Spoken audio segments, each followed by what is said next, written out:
everyone, I'm Sandrine, this is Americ. Hello. Let's talk about Teen Wolf Season 6, Episode 11? Said the spider to the fly. Let's start with some quick thoughts. The wolf scene on the field with Scott giving his alpha eyes like, what up, bro? to be fair, he doesn't move. It just goes, I know. and then Wolf is like, oh, okay. And then we have the rats loose in school, and I love how like this girl is like, why does this keep happening here? And then we have that moment where Liam and Mason are like going to see Melissa at the hospital with like a bag that looks like, could be takeout. And she's like, oh, dinner, thank you guys. No. No, it really isn't. Poor Melissa. We don't care that much. Poor Melissa. She's like, great, thanks guys. Now I don't even want to eat. Lydia putting the list of supernatural beings in the drawer of her mom's desk. Oh my god, how did they get this list? How do they know?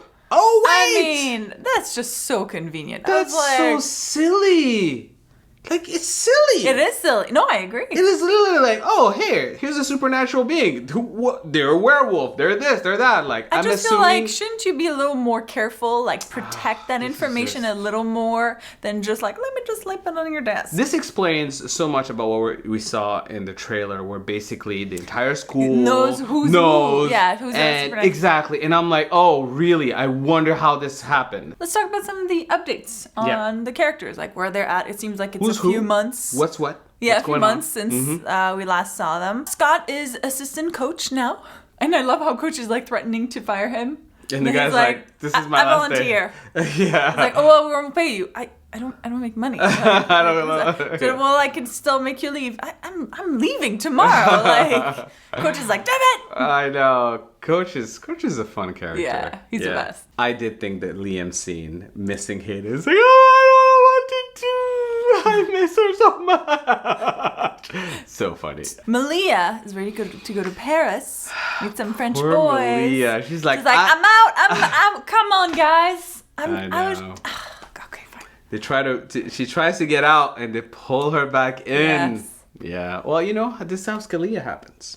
That's true. Scott and Malia. She was ready for a French boy, but the boy that was right for her was here all along. Oh, I love it. Yes. And then Styles is at the FBI. But we're going to talk about that later. Now, we do meet 3 new characters. There's the new Hellhound. I don't remember them saying his name, but from what I read, his name is Hellwin. Doesn't really matter. Americ was saying that he's kind of like the Terminator of Beacon Hills. His movements was very like... Very robotic. It's like... I hear the heartbeat. Let me go get them. And then maybe this is me completely remembering wrong. Didn't they even use similar scenes to like Terminator with the doors closing of the elevator? Doesn't that happen in one of the Terminator Yeah. movies? And then he's running. Yeah, and then it like, closes yeah, with exactly. It's the Terminator 2. Terminator 2. Yeah. So I was like, they even did that. There was a definite like homage. Yeah. Put by the team. Which I like. It was great. I didn't mind it. No, I thought it was great. And we also met the new counselor. I don't think we know her name yet. No, well, they probably showed her name, I just didn't notice. Oh. At first I was like, oh, she's actually works in the school. And then she looked kind of like nice and everything, and then... Well... She looked kind of nice. And there's also the creepy kid, Nolan. Mm-hmm. He's like the creepy kid from the trailer who's eventually gonna like stab Corey in the hand. Yeah. With a pencil. In the library. In the library. Oh my god, that's true! So I know Americ wanted to talk about the Hellhound fight. Yes. Oh my god, that was so cool. Can we just talk about how amazing that was? And I was surprised. I'm like, oh, damn. Season 6B starting out strong. And I was like, yes, this is what we needed. But you know what I thought was kind of weird to me?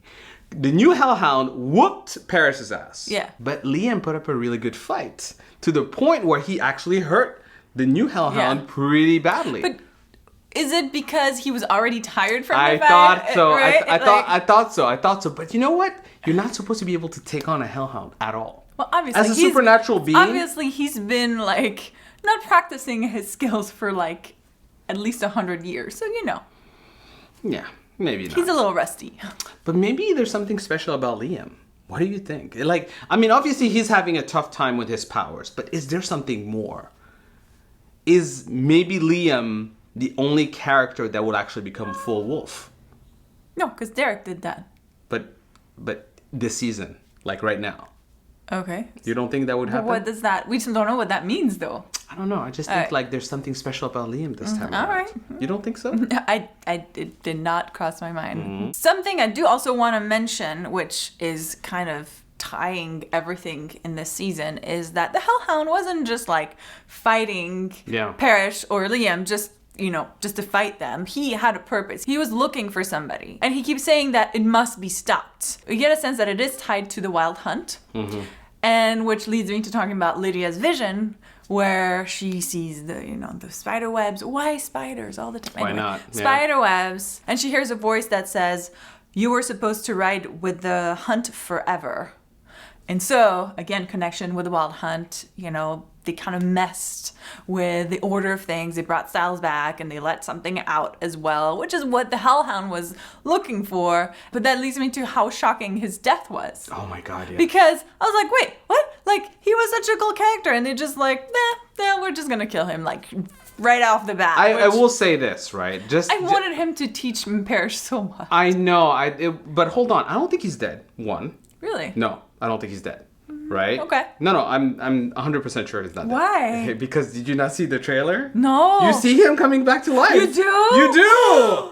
Yeah, he's not dead. Okay. Okay, so one, he's not dead. Two, I think that this raises the stake because I like that this storyline was there to introduce the larger storyline, which is something is here, something is evil, something is bad that needs Hellhound ability to bring it down. So that was established thanks to this character. Yeah. But I also like that they raised the stakes saying, oh, this information that would have been great for the team to find out, boom, information gone. Well, not because he comes back, but you don't know what he remembers or not. Okay. Bullet in the head has a tendency of just, messing with your memories. All right. So I think that it's going to be interesting in terms of like how the team is going to deal with the lack of information or maybe the poor information that comes out of this. So more to come on that end. Also, the good news is they would have 2 Hellhounds. I know. To hunt it down. 2 for the price of 1. I did get really confused at some point when Scott, Malia, and Lydia find the Hellhound and they look at the bullet with the Argent sign on it. And I was like, what does Lydia say? And then I had to re-listen to it. What she says is the sound of people who've never lifted a hand against another human being. They were killing each other. And I think it's connecting back to the trailer, how you can tell that people are going to start fearing each other or like the fear get a little too much. Everybody's like, even Argent at some point says, I'm really scared. And then it gets them to kill each other to survive, I guess, in a way. Is that what happened between the Hellhound and the counselor girl? I thought the Hellhound was actually causing the fear, right? But no, I don't think he was. I think he was just following the fear because he's like, where the fear is where my target is. But I think the counselor was under the villain's influence, which is why she was, and she smiled at the end too. She smiled at the end. Was like, I think there was like a transformation happening there, and I do think that the whole fear theme is going to be, more prevalent as we go along, and we're going to find out more about the villain. Yeah, and also we know that she's going to be part of the hunter. Yeah. I don't know if she's their leader or at least she looks like she's leading. Yeah, she's leading. She's definitely up there in the ranks, or she's part of it. She's management. She's management, exactly. I feel like they need to step up their background check on the people they hire at the school because it's terrible. It's really bad. Everybody's like either a werewolf Nazi, a witch of some sort, a hunter. Like, seriously, guys, stop hiring these terrible people over and over again. And actually, after watching the episode and thinking about it for a little bit, I also wondered, how we saw all these wolves dead in the forest, and then we saw all these rats also dead, like they attacked each other or something going on. And so I was wondering if that's what's eventually going to happen to the humans. Because in the trailer, you see bodies also stacked up, like they've also in that same kind of pattern. And so I was like, oh, is that the evolution of whatever's happening, like animals and then humans?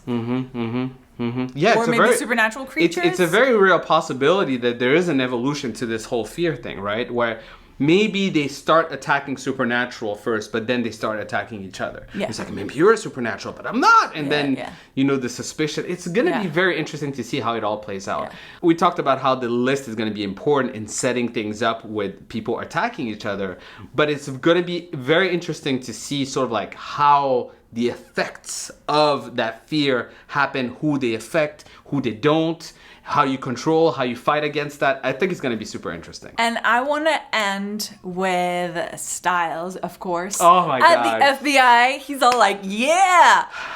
First day, he's pulling out his stuff. Getting ready. He's like interrupting the class a few times, like, hey, you know, I'm cool. And then Derek appears. We saw Styles and Derek in the same episode. I was like, oh, they're setting it up like right off the bat. I love that. Yeah. And then it's like, oh, yeah, so like, what is he being It's pursued for. Mass murder. Oh, yeah. Just a little, you know, no big deal. Yeah. But what about you guys? What are the moments in the episode that stick with you? What did you enjoy? What are you worried about? Comment below. Let us know. Also, don't forget to subscribe so you don't miss any of our Teen Wolf reviews, which will be a little late until Game of Thrones is done, just as a reminder. Thank you guys so much for watching, and we'll see you soon. Bye. Bye.